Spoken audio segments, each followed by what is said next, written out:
Hi ಸ್ನೇಹಿತರೆ, welcome back to my channel. ಹೇಗಿದ್ದೀರಾ? ಚೆನ್ನಾಗಿದ್ದೀರಾ ಅನ್ಕೊತೀವಿ. ನಾವು ಕೂಡ ಚೆನ್ನಾಗಿದ್ದೀವಿ. ಯಾರಾದರೂ ಹೊಸೊಬ್ಬರು ವಿಡಿಯೋ ನೋಡ್ತಾ ಇದ್ದರೆ ಹಾಗೆ ಒಂದು ಲೈಕನ್ನು ಮಾಡಿ, ಶೇರನ್ನು ಮಾಡಿ, ಸಬ್ಸ್ಕ್ರೈಬನ್ನು ಮಾಡ್ಕೊಳ್ಳಿ. ಇದು ನೋಡಿ ಏನಪ್ಪ ಇವತ್ತು ಗ್ರೇವಿ ಸ್ಪೆಷಲ್ ಅಂದರೆ, ನಾನು ನೋಡಿ ಏನು ಗ್ರೇವಿ ಮಾಡಿದ್ದೀನಿ ಅಂತ ನಾನು ಇವಾಗ ಮುಂದೆನ ತಿಳಿಸ್ತೀನಿ.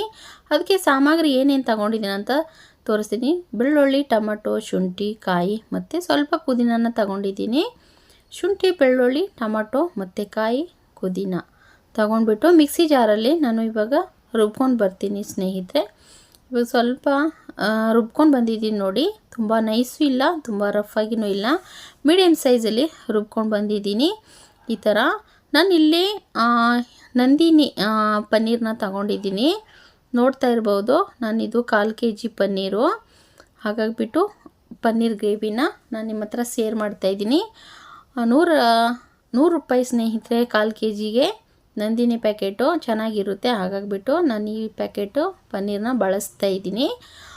ಪನ್ನೀರ್ ಗ್ರೇವಿನ ಮಾಡ್ತಾಯಿದ್ದೀನಿ. ನೋಡ್ತಾ ಇರ್ಬೋದು ಎಷ್ಟು ಗಟ್ಟಿಯಾಗಿದೆ, ಚೆನ್ನಾಗಿದೆ ಸ್ಕ್ವೇರಾಗಿ. ಇವಾಗ ನಾನು ಏನು ಮಾಡ್ತೀನಿ ಅಂದರೆ ಪನ್ನೀರನ್ನ ಪೀಸಾಗಿ ಕಟ್ ಮಾಡ್ಕೊತಾ ಇದ್ದೀನಿ ಸ್ನೇಹಿತರೆ. ನೋಡಿ, ನಿಮಗೆ ಸ್ವಲ್ಪ ದೊಡ್ಡ ಸೈಜ್ ಬೇಕಂದರೆ ದೊಡ್ಡ ಸೈಜ್ ಕಟ್ ಮಾಡ್ಕೋಬೋದು, ಸ್ವಲ್ಪ ಚಿಕ್ಕ ಸೈಜ್ ಬೇಕಂದರೆ ಚಿಕ್ಕ ಸೈಜನ್ನು ಕಟ್ ಮಾಡ್ಕೋಬೋದು. ನೋಡಿ, ನಾನು ಈ ಥರ ಮೀಡಿಯಮ್ ಸೈಜನ್ನು ಕಟ್ ಮಾಡ್ಕೊತಾ ಇದ್ದೀನಿ. ನೋಡಿ, ಇವಾಗ ಉದ್ದ ಕಟ್ ಮಾಡ್ಕೊಂಡೆ. ಮತ್ತು ನಾನು ಇವಾಗ ಚಿಕ್ಕದಾಗಿ ಪೀಸನ್ನು ಫುಲ್ಲು ಈ ಥರ ಕಟ್ ಮಾಡ್ಕೊತೀನಿ. ನೋಡಿ, ಇದೆಲ್ಲ ಕಟ್ ಮಾಡ್ಕೊಂಡಿದ್ದೀನಿ. ಒಂದು ಪ್ಲೇಟಲ್ಲಿ ಹಾಕ್ಕೊತಾ ಇದ್ದೀನಿ. ತುಂಬ ಚೆನ್ನಾಗಿರುತ್ತೆ ಈ ಗ್ರೇವಿ ಮಾಡಿದರೆ, ಸೂಪರಾಗಿರುತ್ತೆ ಸ್ನೇಹಿತರೆ. ಇವಾಗ ನೋಡಿ, ಕಟ್ ಮಾಡಿರೋಂಥ ನಾನು ಬಿಡಿಯಾಗಿ ಮಾಡ್ಕೊತಾ ಇದ್ದೀನಿ. ಈ ಥರ ಬಿಡಿಯಾಗಿ ಆದಮೇಲೆ ಇವಾಗ ನೋಡಿ ಪಾತ್ರೆಯಲ್ಲಿ ಎಣ್ಣೆ ಹಾಕ್ಕೊಂಡಿದ್ದೀನಿ, ಬಿಸಿಯಾಗಿತ್ತು. ಸ್ವಲ್ಪ ಒಂದು ಕರಿಬೇವನ್ನ ಹಾಕ್ಕೊತಾ ಇದ್ದೀನಿ. ಕರಿಬೇವು ಬಿಸಿ ಆಗಿದೆ, ಎಣ್ಣೆ ಸ್ವಲ್ಪ ಬಿಸಿ ಆಗಬೇಕು. ಹಾಗಾಗಿಬಿಟ್ಟು ಕರಿಬೇವನ್ನ ಹಾಕಿದ್ಮೇಲೆ ನಾನಿಲ್ಲಿ ಈರುಳ್ಳಿ ಬಳಸ್ತಾ ಇಲ್ಲ ಸ್ನೇಹಿತರೆ. ನೀವು ಬೇಕಂದರೆ ಈರುಳ್ಳಿನ ಬಳಸ್ಬೋದು. ನಾನು ಈರುಳ್ಳಿನ ಸ್ಕಿಪ್ ಮಾಡಿದ್ದೀನಿ. ಕಟ್ ಮಾಡಿರೋವಂಥ ಒಂದು ಟೊಮಾಟೋನ ಎಣ್ಣೆಯಲ್ಲಿ ಹಾಕ್ಕೊಂಡು ಫ್ರೈ ಮಾಡ್ಕೊತಾ ಇದ್ದೀನಿ.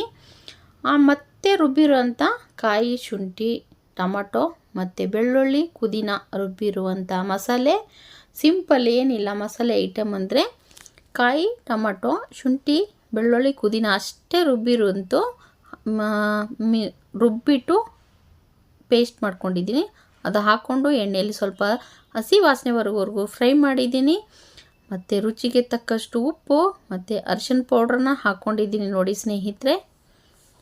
ಮತ್ತು ಖಾರಕ್ಕೆ ಎಷ್ಟು ಬೇಕು ಅಂತ ನೋಡಿಕೊಂಡು 2 ಸ್ಪೂನಷ್ಟು ನಾನು ಖಾರದ ಪೌಡ್ರನ್ನ ಬಳಸ್ತಾ ಇದ್ದೀನಿ.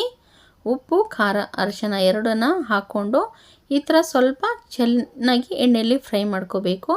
ಒಂಚೂರು ಧನಿಯಾ ಪೌಡ್ರ್ ಹಾಕ್ಕೊತಾ ಇದ್ದೀನಿ. ಟೇಸ್ಟು ಸೂಪರಾಗಿರುತ್ತೆ ಸ್ನೇಹಿತರೆ. ಇದು ಪನ್ನೀರ್ ಗ್ರೇವಿ ಮಾಡಿದರೆ ಚಪಾತಿ ಜೊತೆ, ಜೋಳದ ರೊಟ್ಟಿ ಜೊತೆ, ಪೂರಿ ಜೊತೆ, ಗೀ ರೈಸ್ ಜೊತೆ ಸೂಪರಾಗಿರುತ್ತೆ. ಫ್ರೈ ಆದಮೇಲೆ ನೋಡಿ, ಕಟ್ ಮಾಡಿರುವಂಥ ಪನ್ನೀರನ್ನ ಹಾಕ್ಕೊತಾ ಇದ್ದೀನಿ. ಪನ್ನೀರನ್ನ ಹಾಕಿಬಿಟ್ಟು ಸ್ವಲ್ಪ ಎಣ್ಣೆಯಲ್ಲಿ ಚೆನ್ನಾಗಿ ಫ್ರೈ ಮಾಡಬೇಕು. ಅಂದರೆ ನಾನು ಒಂಚೂರು ನೀರು ಬಳಸಿಲ್ಲ ಸ್ನೇಹಿತರೆ, ಸ್ವಲ್ಪ ಫ್ರೈನೇ ಮಾಡ್ತಾಯಿದ್ದೀನಿ ಮಸಾಲೆಯಲ್ಲಿ. ಹಾಗಾಗಿಬಿಟ್ಟು ಸೇರ್ ಮಾಡ್ತಾಯಿದ್ದೀನಿ. ಸ್ವಲ್ಪ ನೀರನ್ನು ಹಾಕ್ಕೊತಾ ಇದ್ದೀನಿ. ನೋಡಿ, ಇವಾಗ ಫ್ರೈ ಆದಮೇಲೆ ನಮಗೆ ಗ್ರೇವಿ ಅದಕ್ಕೆ ಬೇಕು ಅದಕ್ಕೆ ನಾವು ನೀರನ್ನು ನೋಡ್ಕೊಂಡು ಹಾಕ್ಕೋಬೇಕು. ನೋಡಿ, ನನಗೆ ಇಷ್ಟು ಸ್ವಲ್ಪ ತುಂಬ ಗಟ್ಟಿನೂ ಬೇಡ, ತುಂಬ ತೆಳುನೂ ಬೇಡ, ಮೀಡಿಯಮ್ ಸೈಜು ಬೇಕು ನನಗೆ.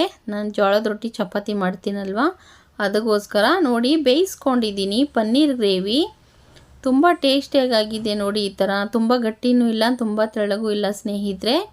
ಜೋಳದ ರೊಟ್ಟಿ, ಚಪಾತಿ, ಪೂರಿ ಜೊತೆ, ಅನ್ನದ ಜೊತೆ, ಗೀ ರೈಸ್ ಜೊತೆ ತುಂಬ ಅಂದರೆ ತುಂಬ ಟೇಸ್ಟಿಯಾಗಿ ಚೆನ್ನಾಗಿರುತ್ತೆ ಸ್ನೇಹಿತರೆ. ಪನ್ನೀರ್ ಗ್ರೇವಿ ಸ್ವಲ್ಪ ಕುದೀತಾ ಇತ್ತಲ್ವ, ಒಂದು 10 ನಿಮಿಷ ಪ್ಲೇಟನ್ನು ಮುಚ್ಚಿಬಿಟ್ಟು ಕುದೀತಾ ಇತ್ತು. ಸ್ವಲ್ಪ ಕೊತ್ತಂಬರಿ ಇತ್ತು, ನಾಟಿ ಕೊತ್ತಂಬರಿ ಅಮ್ಮ ಊರಿಂದ ಕೊಟ್ಟು ಕಳಿಸಿತ್ತು. ಅದೇ ಕೊತ್ತಂಬರಿ ಕಟ್ ಮಾಡಿಬಿಟ್ಟು ಹಾಕ್ಕೊಂಡಿದ್ದೀನಿ. ನಾನು ಸ್ವಲ್ಪ ಕೊತ್ತಂಬರಿ ಹಾಕಿಬಿಟ್ಟು ನಿಮಗೆ ತೋರಿಸ್ದೆ ನೋಡಿ. ಪನ್ನೀರ್ ಹೇಗೆ ಕಾಣಿಸ್ತಾ ಇದೆ ನೋಡಿ, ಕಟ್ ಮಾಡಿರುವಂಥ ಪೀಸು ತುಂಬ ಅಂದರೆ ತುಂಬ ಚೆನ್ನಾಗಾಗಿದೆ ಪನ್ನೀರ್ ಗ್ರೇವಿ. ಇದೇ ಥರ ಸಿಂಪಲ್ಲಾಗಿ ಪನ್ನೀರ್ ಗ್ರೇವಿನ ನೀವು ರೆಡಿ ಮಾಡ್ಕೊಳ್ಳಿ ಸ್ನೇಹಿತರೆ. ನೋಡಿ, ತುಂಬ ಅಂದರೆ ತುಂಬ ಟೇಸ್ಟಿಯಾಗಿರುತ್ತೆ. ಪನ್ನೀರ್ ಪ್ಯಾಕೆಟ್ ತಗೊಬಂದು ನಾವು ಮನೆಯಲ್ಲೇ ರೆಡಿ ಮಾಡ್ಕೋಬೋದು ಈ ಥರ ಪನ್ನೀರ್ ಗ್ರೇವಿನ. ನಾನು ಪನ್ನೀರ್ ಗ್ರೇವಿ ಜೊತೆ ಚಪಾತಿ ಮಾಡಬೇಕು ಅಂದ್ಕೊಂಡಿದ್ದೀನಿ. ಹಾಗಾಗಿಬಿಟ್ಟು ನೋಡಿ, ಈಸಿಯಾಗಿ ಸಿಂಪಲ್ಲಾಗಿ ಪನ್ನೀರ್ ಗ್ರೇವಿ ರೆಸಿಪಿನ ನಾನು ಶೇರ್ ಮಾಡಿದ್ದೀನಿ ಸ್ನೇಹಿತರೆ.